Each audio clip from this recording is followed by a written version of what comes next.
Assalomu alaykum, Pulim ko'p loyihasi YouTube kanalini tomosha qilyapsiz. Doimgidek vaqtingizni ko'p olmaymiz, suhbatga o'tamiz. Bugungi ko'rsatuvimizning mehmoni Anjanli bola, sport blogeri Abduqodir Husanov va bu insonga omad bir paytni o'zida kulib boqdi.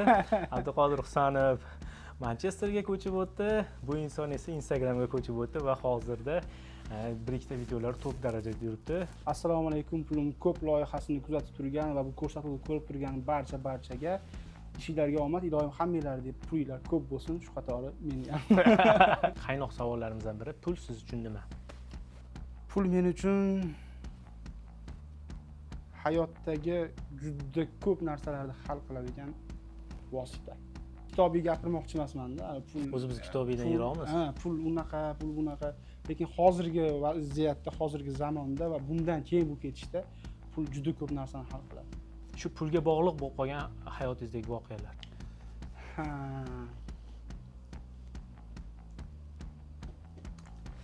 Pulni ahamiyati bo'lmaganida men kollejni tugatib, institutga topshirgan birinchi yilim o'ylashimcha o'qishga kirgan bo'lardim.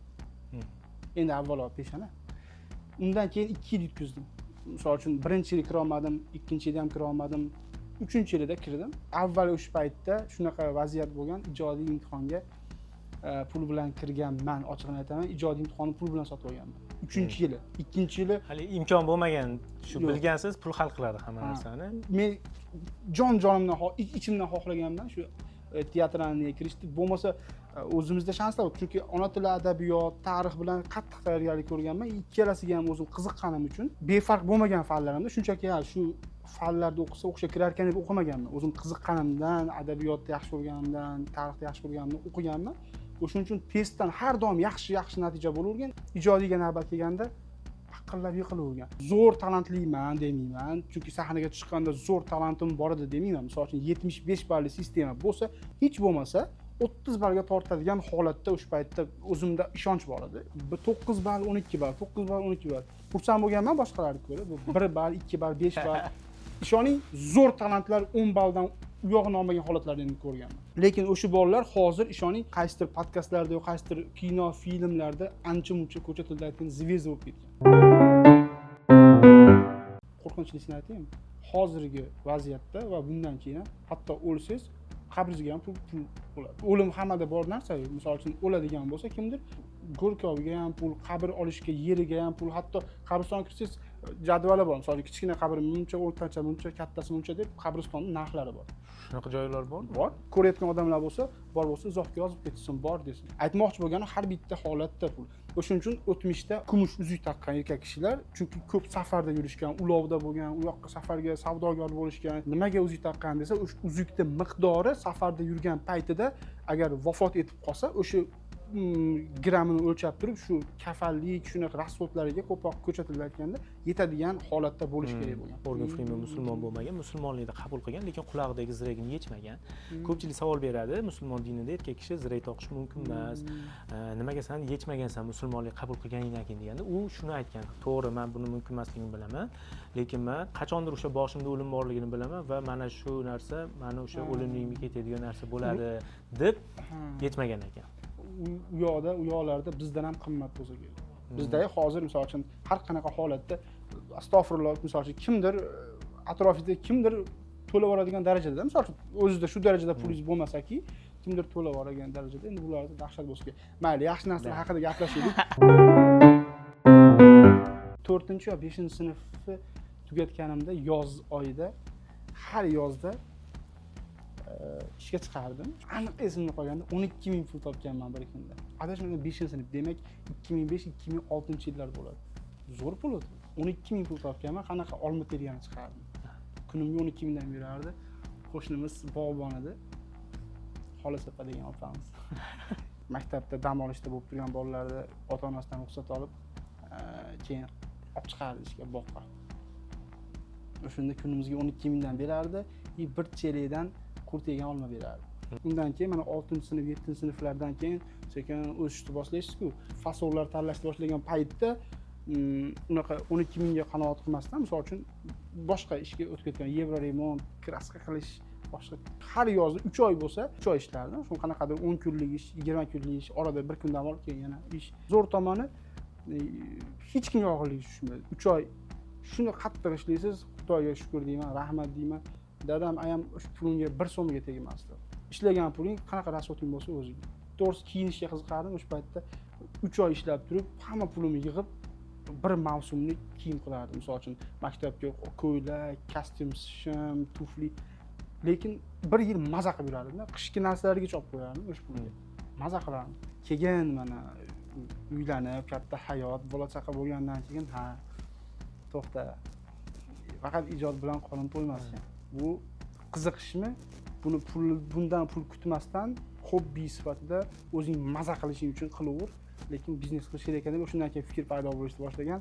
Keyin shundan keyin Milliy TVdan ham ketganman shu pulni oylik masalasida, misol uchun qanoatlantirmagandan keyin rost mana biznesga o'tib ketganman. O'zbekistondagi cho'chimasdan aytaveraman, bilganlar kommentariyada ham yozib qo'yiladi, bilaman deb. Sanjar Maqsudov degan restorator odam bor. Sanjar Maqsudov deb juda bir 25 taga yaqin restoran ochgan odam. U odam ijodkor odamda. Dahshat, haqiqatan fikrlashi, sizga motivatsiya berishi, pul juda ko'p odam, lekin pul hech narsani hal qilmaydi deydigan odam. Balki biz ham millioner bo'lib pulimiz ko'payib ketsa shunaqa o'ylarmiz, lekin men hozir vaziyatda unaqa o'ylamayman. Lekin u odamlar haqiqatan pulni zo'r topadigan odam. Men o'zidan o'zi chiqmagan u vaziyatga ham, lekin ko'p aytadi, pul hech narsani hal qilmaydi. Restoran sohasida ham adashmasam 3 yilga yaqin yurdimda. Niyatim o'sha paytlarda bo'lgan va hozir ham shunaqa aynan shu tamaddixona atrofidagi narsa qilishni xohlayman. Nomlarni o'ylab qo'yaman, logotiplarni o'ylab qo'yaman. U endi bu sir.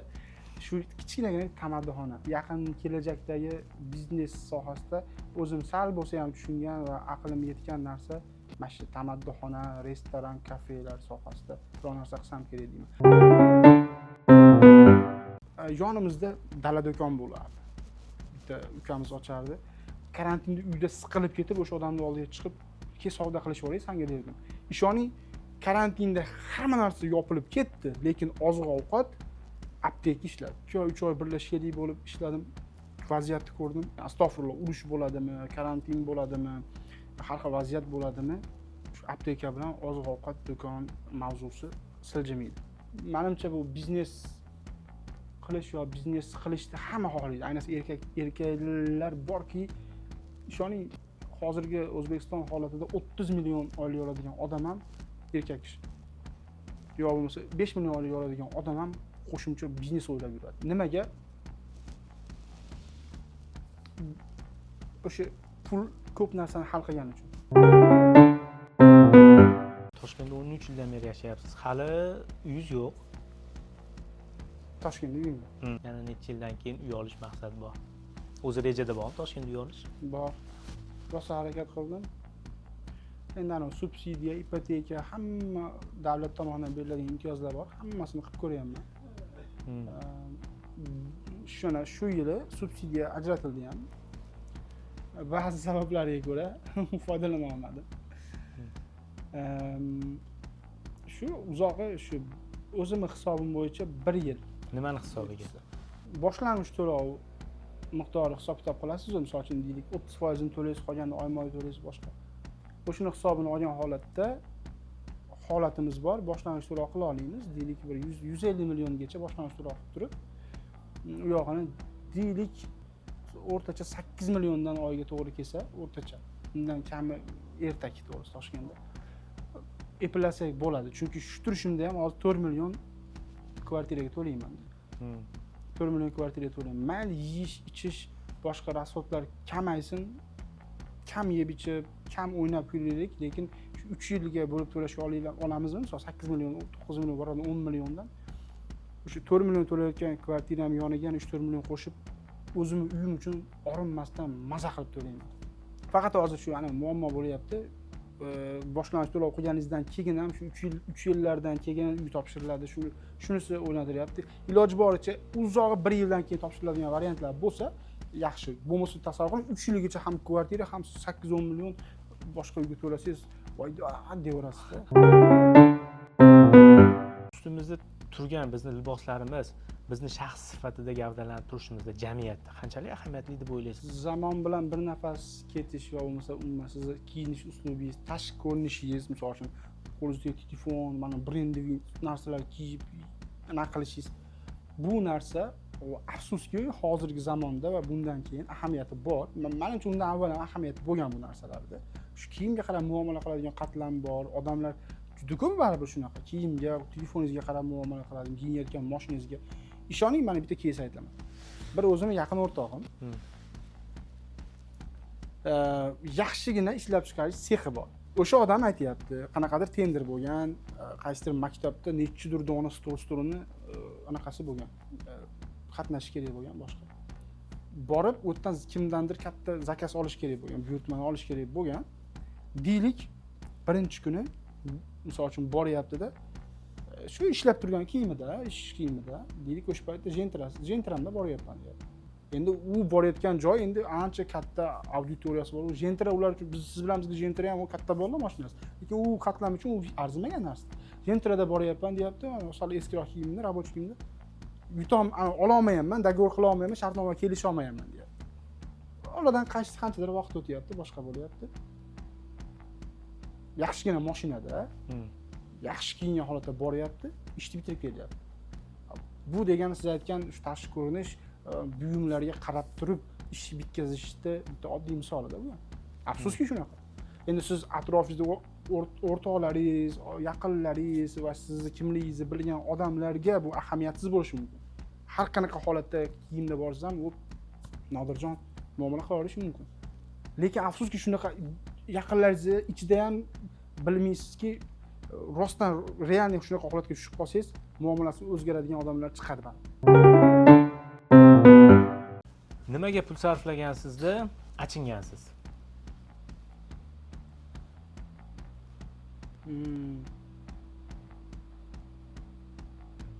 Mashinaga. Xo'p. Mashinaga pul sarflaganman va achinganman va hozirgacha achinaman. Nima shu tajriba bilimsizlik oqibatida shu mashina minmaganman, mashinani avval tushunmaganman, qiziqmaganman, pravam bo'lgan, boshqa o'rtacha qiziqib yurganman. Bilimsizlik oqibatida shu bitta mashinaga uchradim. 2 kunda bir rasxodda achinib rasxod qilaman.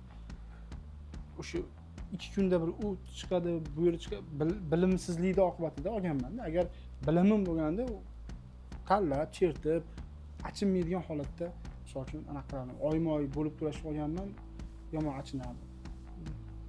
Chunki o'zim bilmayman, tushunmayman-ku. Juda ko'p. Toshkentda bilasiz, simini tushunmaganingiz uchun olib kirasiz, ustiga simini nima qiladi? 280 ming pul oladi. Zapchasini olib berasiz. 2 kunda 3 kunda bir rasxod qilasiz. Keyin ana u jonivorlar bor. Radarlar bor. O'tadi. Bir oyda ishonsangiz ishoning, yangi olib minishni boshlaganimda ishimdan tashqari kechasi Yandex qilardim. O'sha 1 oylik holatda 1 oy, 1,5 oyni hisob kitobini olsam 8 millionga yaqin shunchaki ish ishtirok bo'lgan. Bu ham bilimsizlik. O'zim lekin majburlikdan iloji yo'q. Kunlik 1 so'm keladi, rostdan foydali anaqasi bor. Ishdan tashqari oylik qachon tusharkin deb o'tirmaysiz, tasham mashinani minib ketasiz. Hech bo'lmasa ro'zg'orga 50 ming, 100 ming nimadir chiqadi. O'shuni hisobini olib ham mayli deyman-da, tushadi, yig'iladi. 50%ligini to'laysiz, 50%ligini to'lolmagan holatlar bo'ladi. Eng ko'p to'laganim 1 oy, 1,5 oy ichida 8 millionga yaqin ishtirok bo'lgan. Kunlik nimadir plyusga kirganman, lekin umumiy minusga kirganman. O'sha tarafda men achintirgan, alam qilgan. O'shundan keyin aytganman, agar mashina olsam, yili yangi mashina, xuddi metin salafan mashina olishim kerak ekan. Bo'ldi, 1-2 yil mazza qilib rasxod qilmasdan minsiz achinmaysiz ekan. O'shunda mayli boshqalardan $100 ko'p to'lamaysizmi, achinmaysiz-da. To'layotgan pulingizga achinmaysiz. Endi ana o'sha taraf radarlar borasida tajriba ancha yig'ildi. O'sha boshida shunaqa rasxodlar bo'lib, keyin oxirgi 3-4 oyda deyarli tushunmadim hech qanaqa radarga ham, gayiga. Shu. Nimaga pul sarflagansiz va achinmagansiz? Xursand bo'lib, maza qilib sarflagansiz. Men doim maza qilib sarflayman. Dadamni yoki ayamni tug'ilgan kunida qanaqadir surpriz qilsam achinmayman. Ishoning necha pul ketsa ham achinmayman. To'g'ri oxirgi paytlarda shu ana o'zim bilan o'zim ro'zg'orim bilan bo'lib nimadir kamaygan bo'lishi mumkin, lekin oldinlari shu yaqinda ham xudoga shukr, lekin shu kutilmagan sovg'a atrofimda yaqinlarim uchun kutilmagan vaziyatda nimadir surprizlar qilsam achinmayman. Endi tabiiy ko'pchilik o'zini atrofdagilarga nimadir rasol qilsa achinmasa kerak. O'shanda ana ruhlanaman deydi-yu, energiya olaman deydi. Xuddi shunaqa. Nech pul ketib qolsa ham achinmayman, energiya olaman. Mash telefonda olib achinmadim. Nechi bu modeli? 14. Bu ya'ni hozir blogerlik sohasida sizga foyda bergani uchun achinmagansiz. Hali bu bir kishi olib kelgani yo'q, lekin olib keladi. Olayotganda buni o'ziga aytganman, "Oy, seni shuncha belim olib olyapman, chiqarib olaman. Ana shu hali xavotirman, million barobar ko'p chiqarib olaman. Seni shu ish uchun olyapman" deganman. Qanaqa davrada qanaqa qilib yonboshini chiqarib olmasini ko'rsatish uchun emas, ishlatish uchun olyapman deganman. O'shanda achinmadim. Oxirgi bo'lgan voqea shu.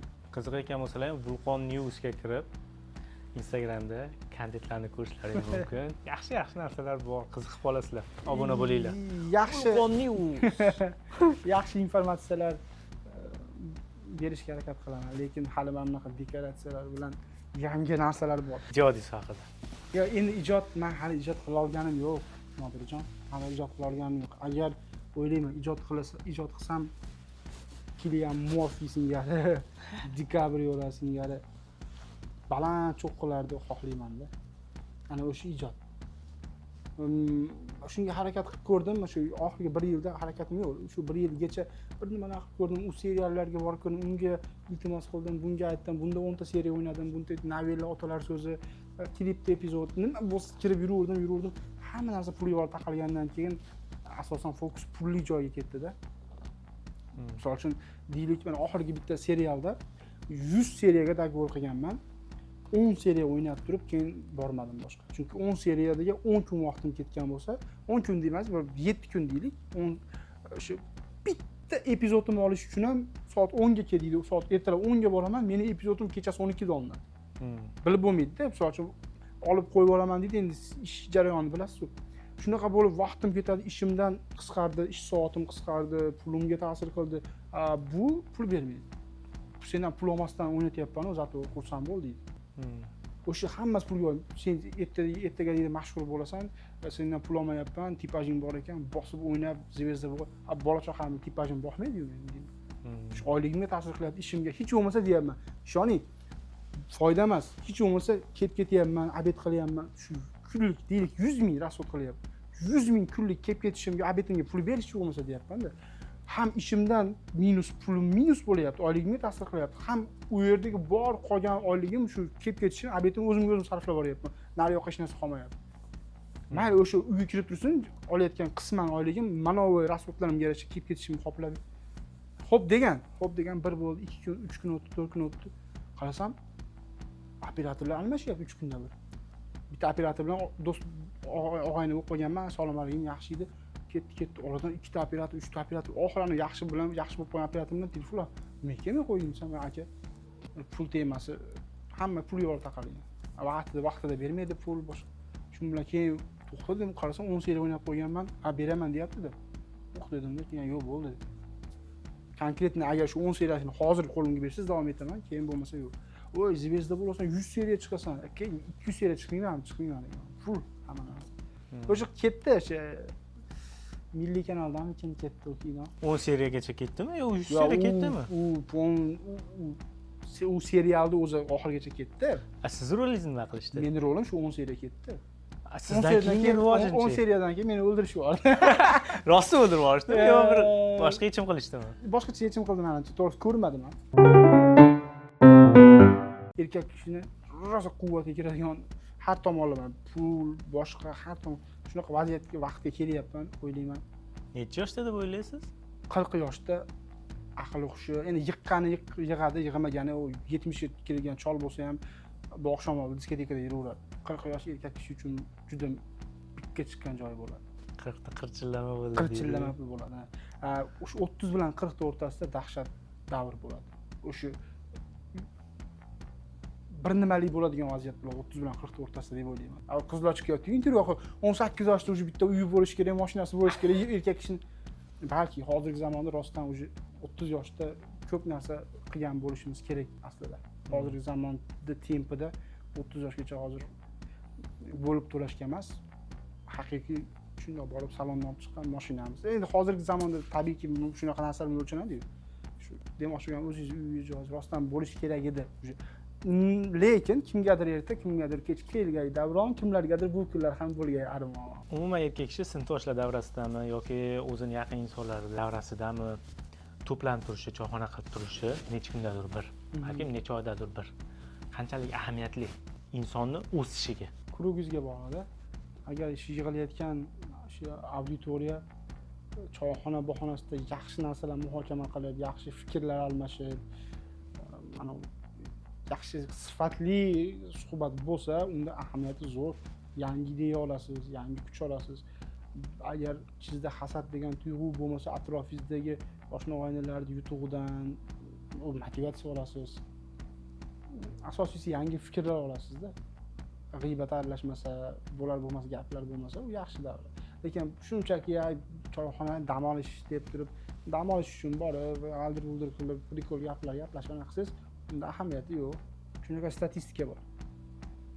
Choyxonada, umuman bizda endi choyxona-ku unaqa davr. Erkaklar davrasida haftada bir marta bo'lmasa yig'ilib turgan erkaklar, erkaklik testosteroni, erkaklik vajohati, erkaklik bir so'z bilan aytganda erkakligi, misol uchun boshqa erkaklar davrasida kamroq yuradigan odamlarga nisbatan, kamroq yig'inlarga boradiganlarga nisbatan erkaklik darajasi ancha-muncha baland bo'lar ekan. Loyihamizga vaqt ajratib kelganingiz uchun rahmat. Sog'-salomat bo'ling, ishlaringiz rivojini bersin. Sizlar esa Plum Ko'pni ko'rishda davom etinglar. O'zingizlarga zo'r motivatsiya olishda davom etinglar.